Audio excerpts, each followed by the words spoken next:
Shikunga village is a small place located in western Kenya. Shikunga has been documented in most documents by the government to be one of the most hit by poverty because of illiteracy, lack of basic financial support to do some basic business, and poor agricultural activities. I first went to Kenya in 2003. I had just finished the first year of medical school, and Esmus and I were walking around to some of the surrounding villages. Some of these houses had sort of 10, 20 different mounds in the front lawn. When people die, obviously they get buried, and they usually bury them in the front part of their plot of land. Most of the reasons these people are dying were because of either diarrhea or pneumonia or malaria, things that are very easily treatable. MURDEF was started in 1998, and I thought that let me put a program that can help to improve in the local areas by reducing poverty. Ryan was our first volunteer in 2003. I think Ryan felt that it was not easy to do it alone, and in 2006 he started mobilizing more youths from Australia, and they came up with an organization which they call Kenyan. So Kenyan started mobilizing resources to support health activities, and they have been expanding slowly. They also included the education part of it. The biggest drivers of why we decided to focus on healthcare and education was just because there was no health and no education in Shikunga and those surrounding communities when we first started going to Kenya.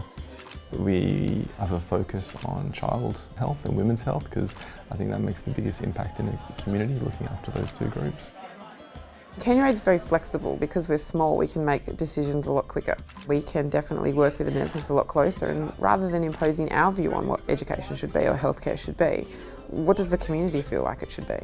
We could have come in and built a school and said, well, here are the uniforms, here are the books, kids need to turn up at this time. But without NES's input, we wouldn't have realised that the kids are only going to achieve the success that they've achieved if they have food. A simple solution to make our school one of the better ones in the district is to give them a meal every day. We see our role as an Australian charity trying to help in Western Kenya as a gap between what the government of Kenya can provide and what the communities need. Our long-term goal would be to not be there and to support what needs to be done now until such a time that either the local community or the government can come in and provide those services.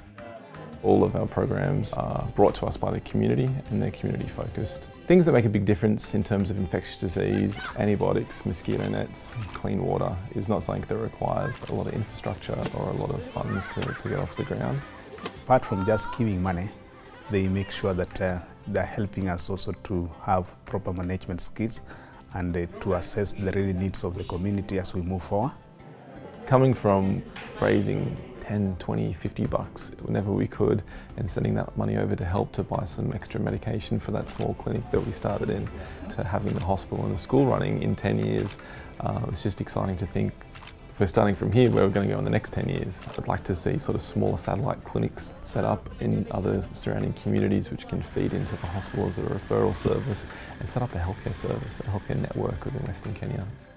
When you're sending money overseas, there's a really high degree of trust that you're placing that it's being used in the manner that the donors intended to. The big difference for Kenya Aid is that we have such a good relationship with the NSMIS, and we have such a great trust placed in him. And because we can work so closely together, it just feels like the difference we can make is important. And the people in Shikunga that we're helping, they are our family. We've seen them at hospital, we've seen them at school, we've been there when their babies have grown up. And I think that being able to know and share with other people in Australia that these are people we know and these are people that we can help and really make a difference, I think that's what makes Kenya Aid special.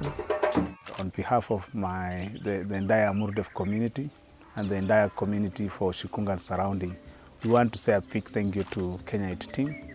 Without their efforts, it would be very hard for us to be where we are.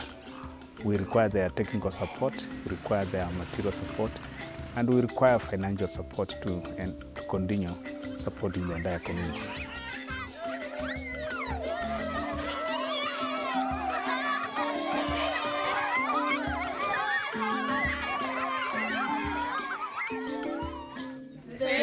you, Kenya Aid, for supporting our school.